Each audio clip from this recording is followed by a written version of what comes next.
Hello, Barmy Badger Army. Hey, Badger Army. Welcome to today's show. Today we're going to be talking about Liz Hurley's pin dress being 25 years old. And a special hi to you if you've just arrived here and you've been enticed by the thumbnail. Indeed. So yeah. And if kind of like the sight of this is really disappointing, please don't turn off. Well, it's okay. It's all right. There's a fat ginger man and a slightly annoying Nick here, and thank you for watching. Indeed. So, but yes, if you've been enticed by the thumbnail, welcome. Don't turn off. But yes, so Liz Hurley's dress, and it's so iconic. It was 25 years today, and it is insane. Some of the memories I have of the 90s and things are insane, like with that sort of thing.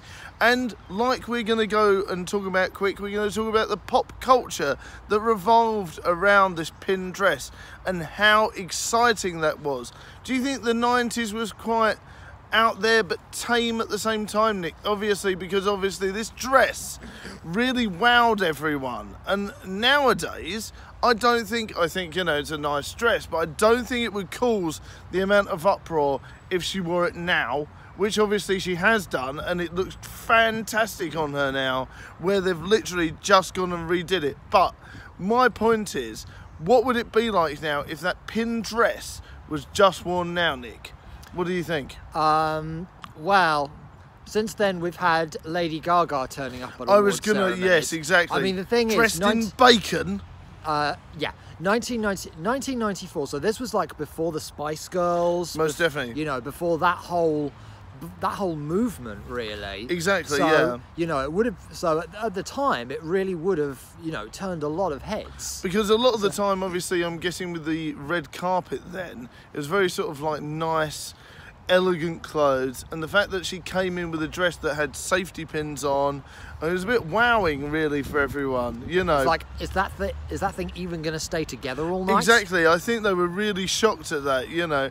And I think how interesting it is that everyone in the 90s was so out there but then so reserved at the same time. Yeah, at the time it was considered really out there, you know.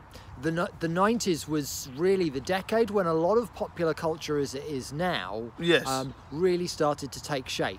Most definitely, yeah, I get you. So we had a lot of, so, you know, there was all of the genres of music. You know, it was the time. It was kind of like, I mean, dance music took off in the late 80s. I think metal, that sort of took off in the late 80s and took on a form of its own. So like with guitar bands, so we had grunge, we had Britpop, we had bands starting to take on more electronic influences as well. That's right, yeah. You know, of course, we've mentioned the Prodigy recently, 90s, that they really took off and they really crossed over.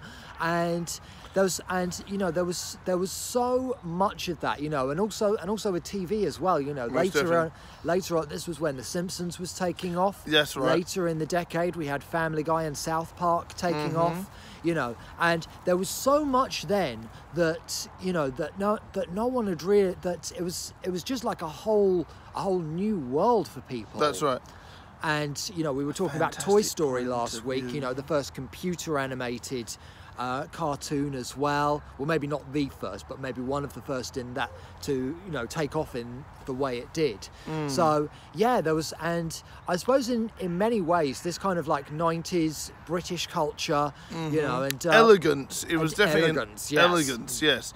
And there was definitely an element of elegance about it. And I think that's what really made it really pop, was it was elegant but yet edgy for the time as well. I think it was that was definitely why. And everyone was really shocked. And I think obviously Hugh Grant was an up-and-coming Hollywood star at the time. Indeed, yeah. And everyone was like, who's this lady that he's with? Who's this Liz Hurley? Where's this dress from? Who's this? And there was this big media attention about it. Yeah, I mean, had she done a lot of like acting at I don't think so. You know, the only thing I really remember her for was obviously Bedazzled and all that sort of thing like that, and really all sorts of really cool things like that, where, you know, she was sort of a model but really acted, you know, quite well as well, and very much played the saucy, voluptuous British woman in a lot of things, you know. And of course, she and Hugh Grant were like the golden couple of British cinema. Exactly, yes.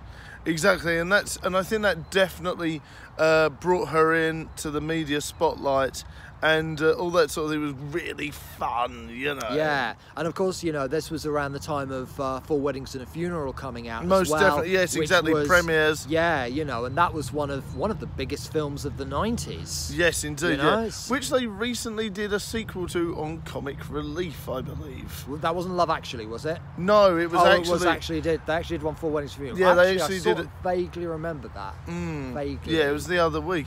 But yeah, so it's very interesting how these sorts of things are really lasting in film, and I think celebrity worship was different then. You know, I think there's so many different celebrities and so many different things you can follow now. But obviously in the 90s, everything was a bit more streamlined. Yeah. You know, you saw someone really cool in the papers and on the TV, and then you would follow them like that. But now, you know, everyone gets followers and fans and things like that. The thing Whereas is, it's interesting where I think then it was very much streamlined, so it was easier to become famous, probably. I suppose kind of easier to be everywhere. The thing is, I mean, back then, celebrities were seen as elusive isn't the right word, but they were you know, they were a lot more sort of like distant and inaccessible. Yes, most definitely. We didn't know much about them, and I think you know, the whole celebrity worship sort of came from that. Yes, most definitely. Aloof would be a good term. Aloof would be a good term, yeah. And you know, I mean, to some extent, that was to some extent a negative thing. You know, when you look at some of the celebrities who have been in court recently, you know, I mean, that was I think those sorts of things, you know, they're sort of things that maybe you couldn't get away now. You know, it's kind of like social media has made celebrities more instantly accountable. That's right, and accessible as well. And accessible, yeah. You know, I mean, we could get on to the whole thing of celebrity culture and them being above the law, but that is very, very strong, and that's for another time. But yeah, that side of the culture is definitely gone now, thank goodness. Yeah. But yeah, there was a lot of celebrities back in the day that should have been accountable for their actions that weren't, but we won't talk about that. But yeah, there's a lot of things in there.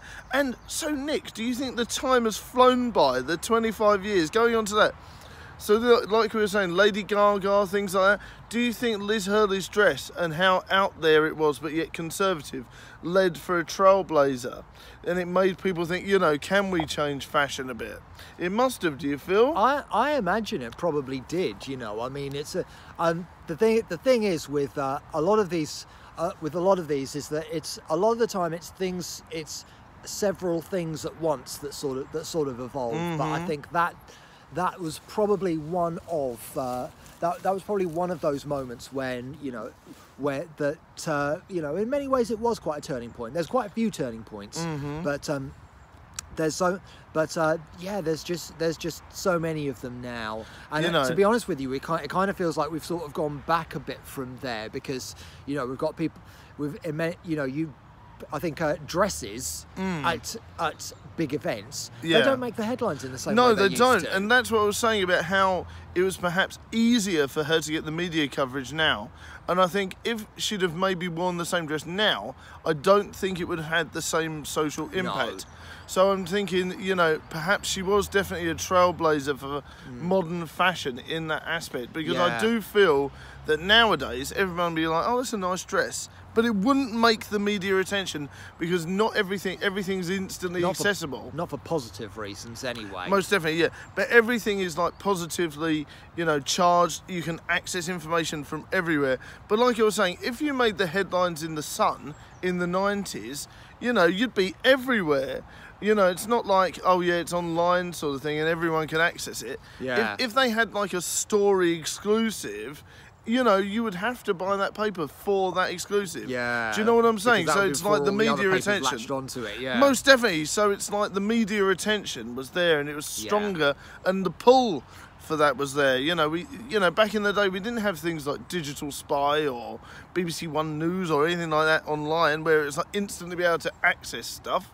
It was like you had to buy the paper to read the story. I think it was really, you know, and it was a real haiku for them to get a really cool stuff. Yeah, and of course, the anniversary has not completely eluded people, including Liz Hurley herself, because she was recently photographed in a similar outfit. That's right, yeah, in a very similar outfit and looking really rather on point, as it were. That's probably the best way to put it. Even though it does look like lots of makeup was involved, but you know, they had to have something to start with. So good on you, Liz.